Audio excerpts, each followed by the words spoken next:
ఓం శ్రీరామచంద్ర పరబ్రహ్మణే నమః. ఓం నమో వశిష్ఠ విశ్వామిత్ర వ్యాస వాల్మీకి సుఖాదిభ్యః.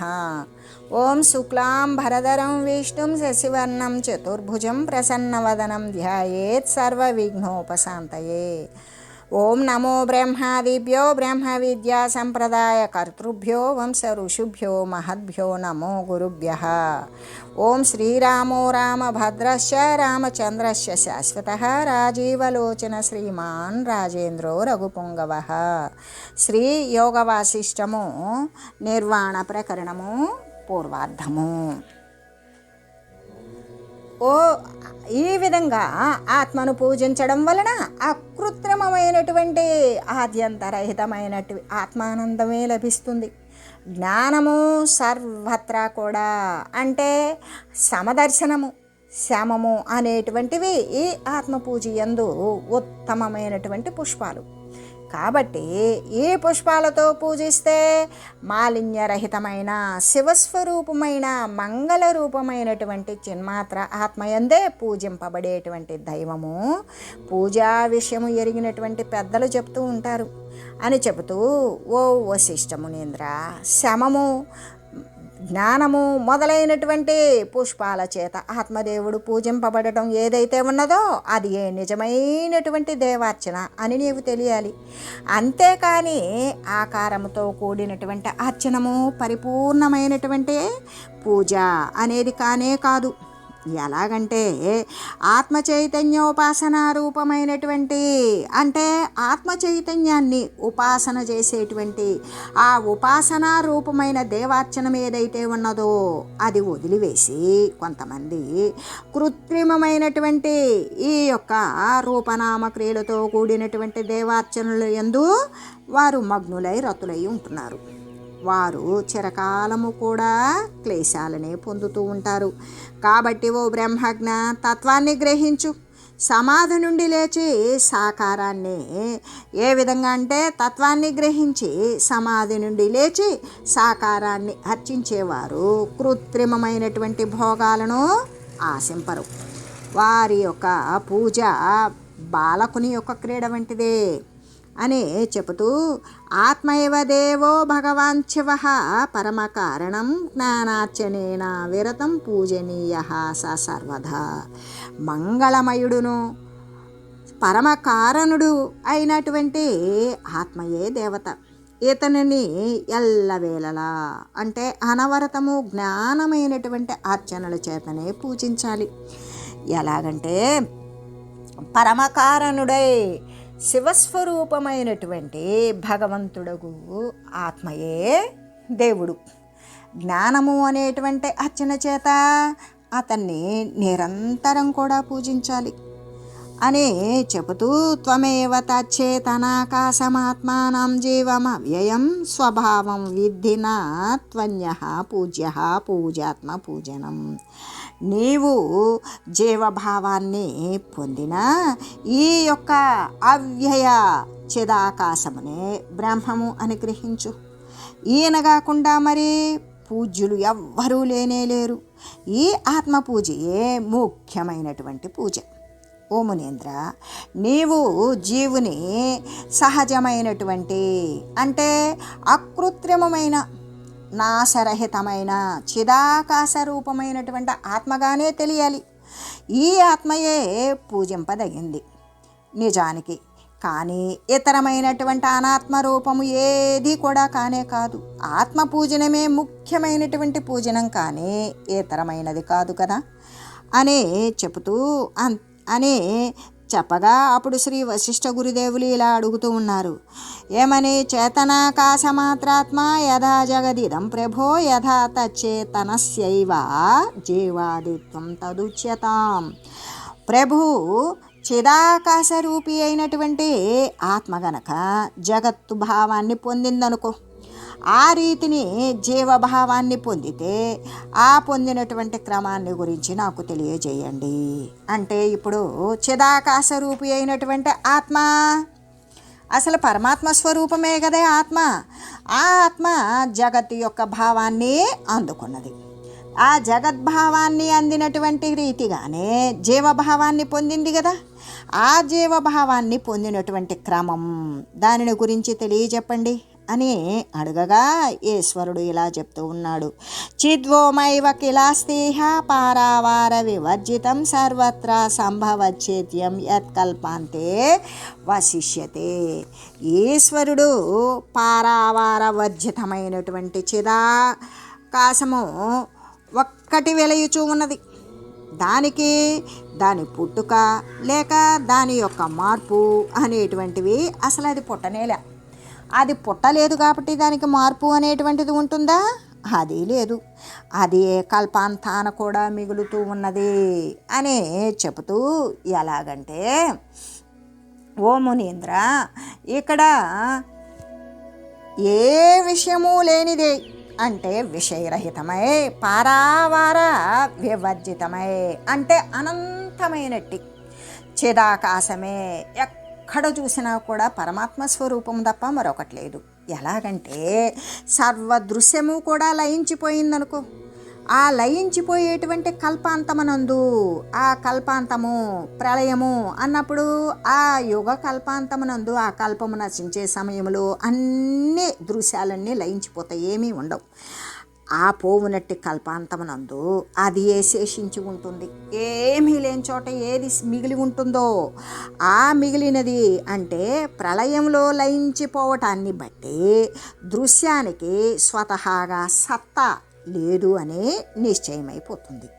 అలా నిశ్చయమైనందున సర్వకాలాల యందు అంటే గతించిన వర్తమాన భావి కాలము రాబోయేటువంటి కాలాల యందు కూడా ఏం మిగిలి ఉన్నది?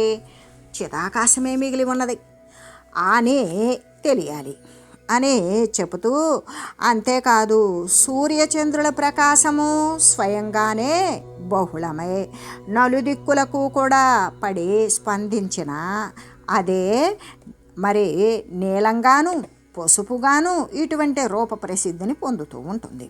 ఎలాగా అంటే ఇప్పుడు సూర్యుడు ఉదయించేటప్పుడు అరుణకాంతిలో ఉంటాడు.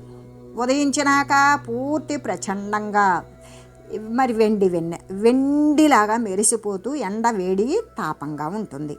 అయితే ఆ విధంగా ఉన్నప్పుడు సుదూరమైనటువంటి ఖాళీలో నీలం రంగు కనిపిస్తూ ఉన్నది.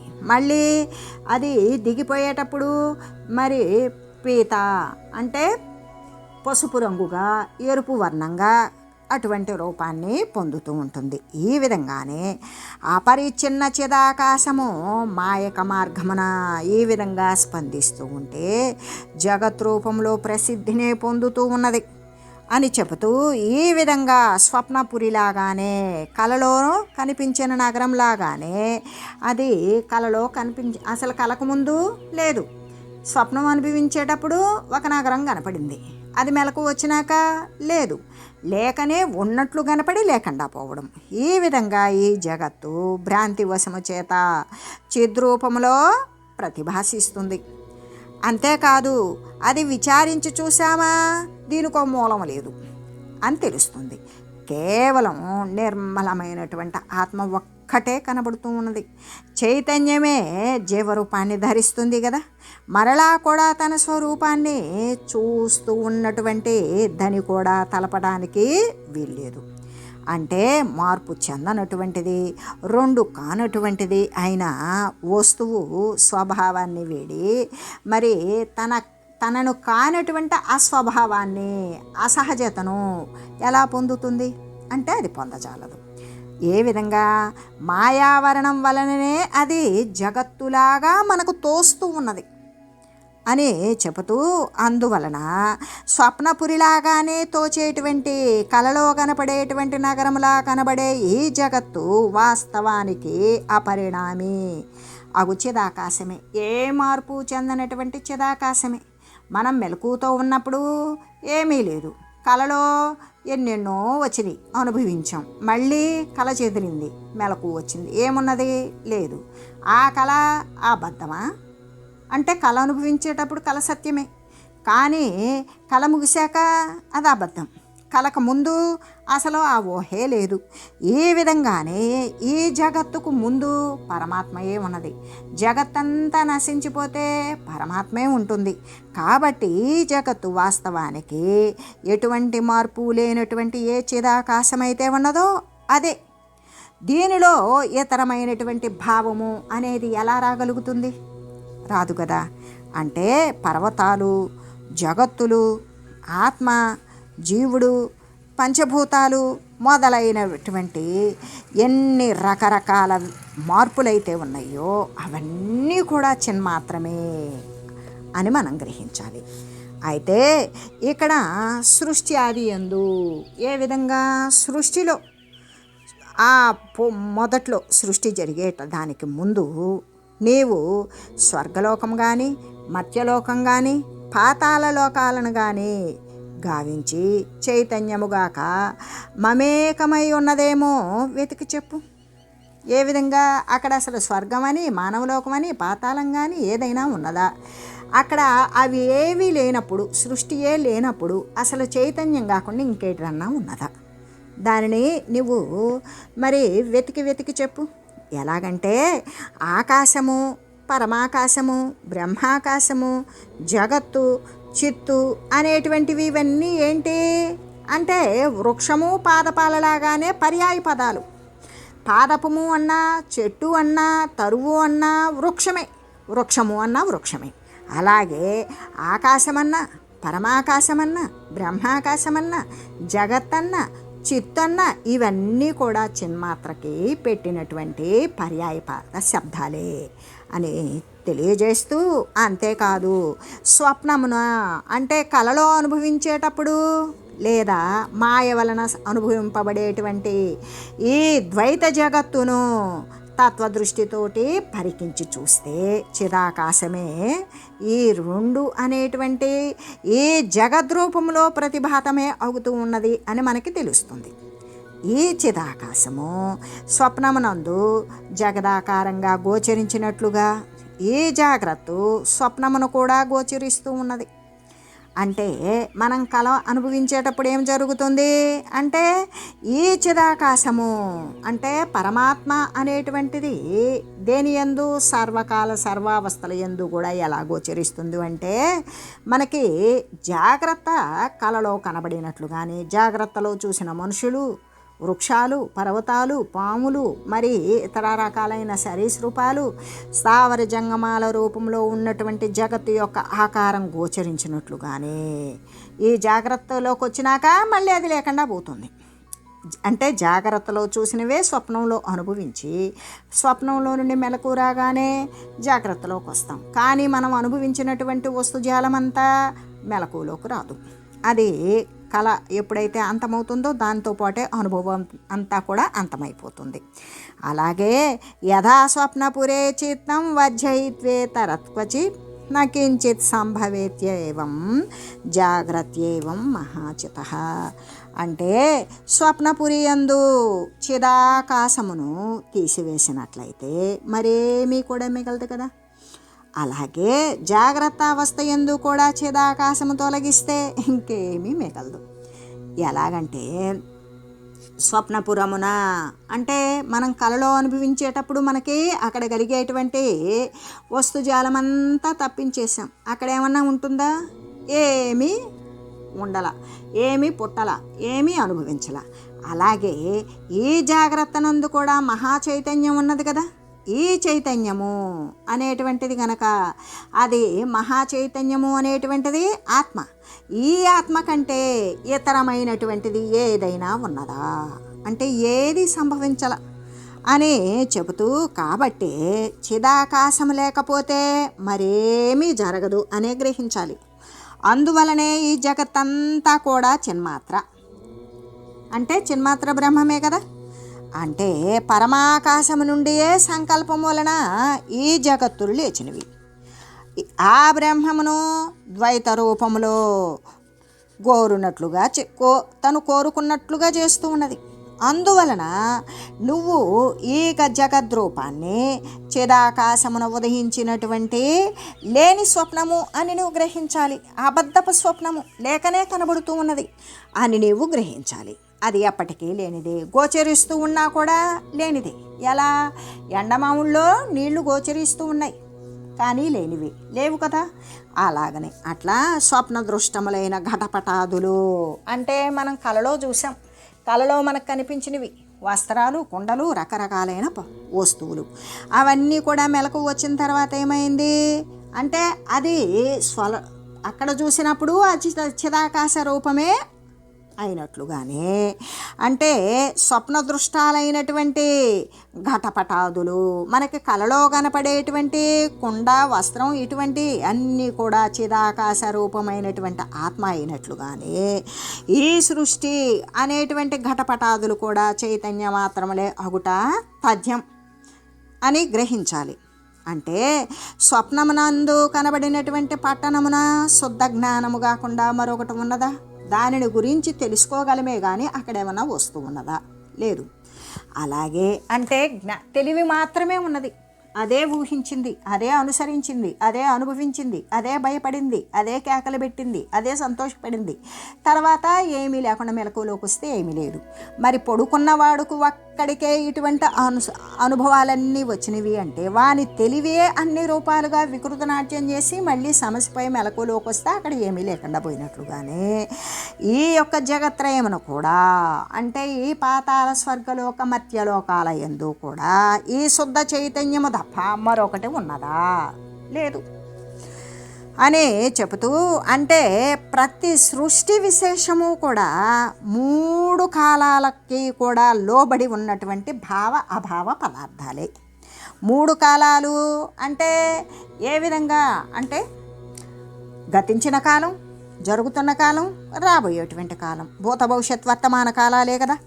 ఈ కాలానికి లోబడినటువంటి భావ అభావ పదార్థాలు గుర్తించబడినవి, గుర్తించబడనివి ఇవన్నీ కూడా సృష్టి విశేషమే.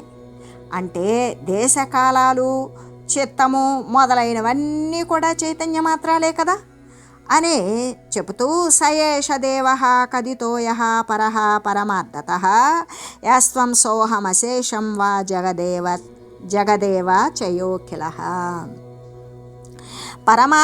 పరమార్థ సత్యముగా నిర్దేశింపబడినటువంటి వస్తువే త్వం రూపి అని అంటే నీవని, అహం రూపియును అంటే నేను అని, జగద్రూపియును అయి ఉన్నాడు.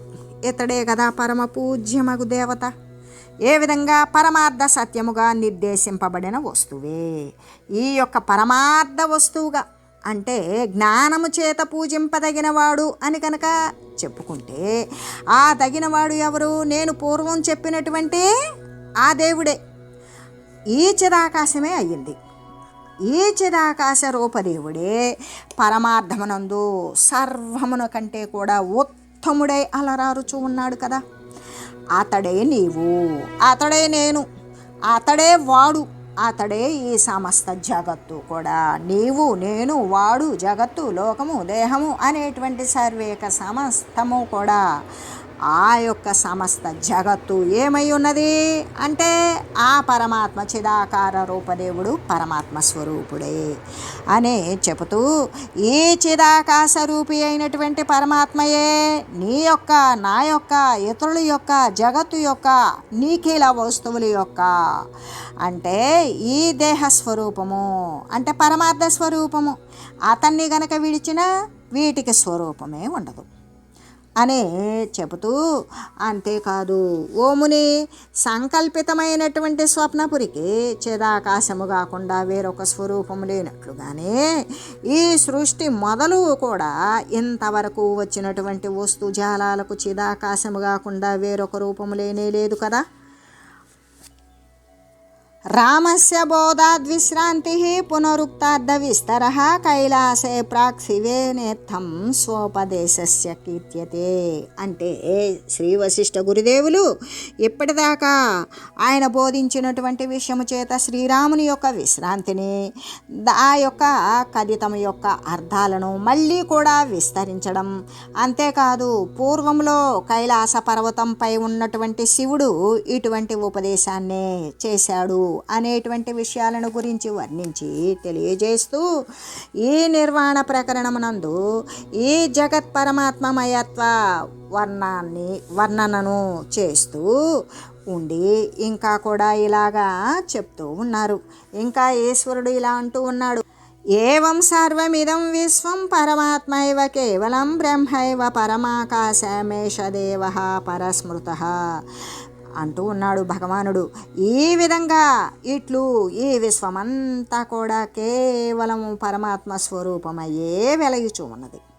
ఇంకా పరమాకాశ రూపి అయినటువంటి బ్రహ్మమే పరమదైవము అని కూడా చెప్పబడుచు ఉన్నాడు కదా. ఈ దేవతల యొక్క పూజ ఒక్కటి ఏ మంగళకరము, దీని వలననే అన్నీ కూడా లభిస్తాయి. ఈ దేవతయే అన్నిటికీ కూడా ఆధారభూతమై వెలుగుచూ ఉన్నది అని చెబుతూ ఆకృత్రిమమనాద్యంతం అద్వితీయం అఖండితం అబహి సాధన సాధ్యం సుఖం తస్మాదవాప్యతే. ఈ దేవతా పూజ వలన కలిగేటువంటి సుఖము మరి బహిస్సాధన నిరపేక్షము. ఈ సుఖాన్ని బోలేటువంటి సుఖము మరి ఒకటి ఇంకెక్కడైనా ఉన్నదా? లేనే లేదు. ఈ సుఖానికి తెంపు ఉన్నదా అంటే తెంపు లేదు అనే చెబుతూ, అంటే ఈ ఆత్మ అనేటువంటిది సహజమైనది, అకృత్రిమమైనది. అంటే దీనికి ఆది మధ్య అంతాలు అనేటువంటివి లేనిది, రెండవ వస్తువు లేనిది. ఇది అఖండమైనది కూడా. అంటే బాహ్యము అంటే మనం ఏ ధనార్జన అనేటువంటిది ఉన్నదో ఆ ధనము మొదలైనటువంటి సాధనాల చేత ఇది ఎప్పటికైనా ధనం చేత కొనబడేటువంటిదా, వస్తువు చేత కొనబడేటువంటిదా? అంటే బాహ్య పటాటోపాల చేత ఇది సాధ్యపడుతుందా? కాదు. కాబట్టి ఇది ఎవరికి వారికి స్వాత్మయే అవడం చేత సులభంగా పొందబడుతూ ఉన్నది. బాహ్యమైన వస్తుతతి చేత సాధింపరానిది అని చెబుతూ, అంతేకాదు ఓ ముని శ్రేష్ఠ, నీవు ప్రబుద్ధుడవై తత్వజ్ఞానాన్ని పొంది ఉన్నావు. అందువలననే నేను నీకు ఈ విషయాన్ని గురించి చెప్పుచూ ఉన్నాను. ఈ పరదేవతను పూజించడానికి పుష్పాలు, ధూపాలు ఎటువంటి ప్రయోజనాన్ని కూడా చేకూర్చవు. అవ్యుత్పన్న ధియో ఏహి బాలపేలవ చేతసః కృత్రిమార్చామయం తేషాం దేవార్చన సముదాహృతం. దేవార్చన ముదాహృతం అంటే అవ్యుత్పన్న బుద్ధులను ఏ విధంగా ఉంటుంది ఇక్కడ అంటే అవ్యుత్పన్న అంటే ఇక అక్కడ ఉత్పన్నం కాలేదు, అంటే పరిపక్వము కానటువంటి బుద్ధి కలిగిన వారు. వీరు బాలునిలాగానే కోమలమైనటువంటి మరి అల్పచిత్తమే కలిగి ఉన్నవారు కదా. ఆ తత్వజ్ఞులు అగు వారి కోసమే అటువంటి అంటే ఆ కృత్రిమైనటువంటి దేవార్చన అనేటువంటిది విధించబడింది.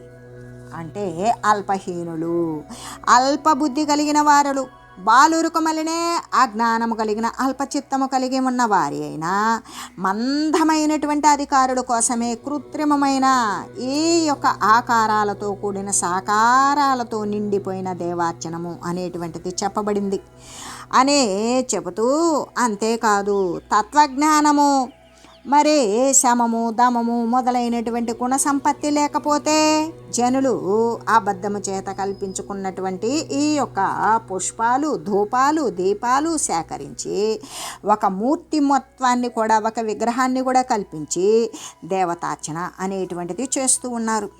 అంటే వారి కల్పితమైనటువంటి పుష్పాలను సేకరిస్తారు, ధూపాలు వేస్తారు, రకరకాలైన ఆలోచనలతో కూడుకొని ఆధారపూర్వకమైనటువంటి పూజను కల్పించుకొని చేసి మూడులే సంతోషాన్ని పొందుతూ ఉన్నారు. వారు నిజంగా కల్పితములైనటువంటి వస్తువుల చేత వ్యర్థమైనటువంటి దేవతార్చనను చేసి స్వప్నప్రాయాలే అంటే స్వప్నంతో సమానమైన ఈ మిథ్యా స్వర్గాది ఫలాలనే పొందుతూ ఉన్నారు. అంటే ఇప్పుడు ఏ విధంగా స్వప్నంలో సుఖాన్ని పొంది మెలకువ వచ్చాక సుఖం నశించినట్లుగానే మరి స్వప్నంలో నరకాన్ని పొంది మరి జాగ్రత్తలోకి వచ్చాక అది నశించినట్లుగానే వారి యొక్క నిజ కల్పితాలుగా అనుకుని వస్తువుల యొక్క వ్యర్థమైనటువంటి దేవార్చనలు చేస్తూ ఆ కోరికలతో కూడినటువంటి అంటే కళతో సమానమైనటువంటి ఆ అబద్ధ స్వరూపాలైనటువంటి స్వర్గలోకము మరి ఇటువంటి పుణ్యలోకాలను సంపాదించి ఆ ఫలాలను అనుభవిస్తూ ఉన్నారు అనే చెబుతూ, ఓ బ్రహ్మజ్ఞ, ఈ పుష్ప ధూప పూజ ఇవన్నీ కూడా అజ్ఞానులు చేసేటువంటి బాలకల్పితమైనటువంటి పూజ, చిన్నపిల్లలు ఏమీ జ్ఞానం లేని వారు చేసేటువంటి పూజ. మిమ్ము పోలినటువంటి వారికి తగిన పూజను నేను చెబుతూ ఉన్నాను, విను. ఓ జ్ఞాని శ్రేష్ఠ, ఏ దేవుని యొక్క కథను చెప్పుచూ ఉన్నానో అతను మాకు కూడా ఆది, ఆయన త్రిభువనాలకు కూడా ఆధారమైనటువంటి పరమాత్మ కంటే అన్యుడు, ఇతరమైన వాడు కాదు, ఆయన పరమాత్మయే అని చెబుతూ, శివ సర్వపదాతీత సర్వసంకల్పనాతిగ సర్వసంకల్పవలితో నా సర్వో నచ సర్వకః దిక్కాలాధ్యనవచ్చిన్న సర్వారంభ ప్రకాశకృత్ చిన్మాత్రమూర్తిరమలో దేవ ఇత్యుచ్యతే మునే. ఓ మునీంద్ర, ఆయన బ్రహ్మ విష్ణు రుద్రుడు మొదలైనటువంటి పదాల కంటే కూడా అతీతమైన వాడు, సర్వ సంకల్పాలకు కూడా అతీతుడే, సర్వ సంకల్పాలను కూడా ధరించిన వాడే, మంగళములతో శుభకరములతో నిండిపోయినవాడు. ఆయనే సర్వము అయ్యి సర్వం కూడా కాకుండా ఉన్నాడు. ఎలా అంటే, ఓ మునీంద్ర, ఈ శివస్వరూపుడు అంటే ఈ మంగళస్వరూపుడు బ్రహ్మ విష్ణు మహేశ్వరాది సర్వ పదాలకు కూడా అతీతమైన వాడు, సమస్త మనోవృత్తులకు కూడా ఆవల ఉన్నవాడు, దేశకాల వస్తువుల చేత పరిచ్ఛిన్నుడు కానివాడు, సమస్త కార్యాలను కూడా ప్రకాశింపజేసేటువంటి వాడు, మాలిన్యరహితుడు నిర్మలుడు అయిన చిన్మాత్రమూర్తి ఆత్మయే దేవుడు అని చెప్పబడుతుంది. ఆయన దిక్కాల ఆధ్యనవచ్చిన్నుడు అంటే దిక్కులకి కాలాలకి కూడా అనవచ్చిన్నుడే, సర్వ కార్యాలను కూడా ప్రకాశింపచేసేవాడు. కాబట్టి ఓముని, ఈ నిర్మలమైన చిన్మాత్రమూర్తియే దేవశబ్దంగా చెప్పబడుచూ ఉన్నాడు కదా. ఈ చైతన్యము సర్వ ఫలాలకు కూడా అతీతమైనది, ఇంకా అన్నింటా కూడా వెలయుచూనే ఉన్నది, అన్నిటికీ కూడా సత్తను వసంగుచూ ఉన్నది, హరిస్తూ కూడా ఉన్నది. బ్రహ్మన్ సతసతోర్మధ్యం తద్దేవ ఉచ్యతే పరమాత్మ పరాభిక్యం తత్సధోమిత్యుదాహృతం. ఓ బ్రహ్మజ్ఞ, భావములయందు అభావములయందు ఈ భావాభావాల మధ్య వెలసేటువంటి బ్రహ్మమే దేవుడు అని చెప్పబడుచూ ఉన్నాడు కదా. ఈ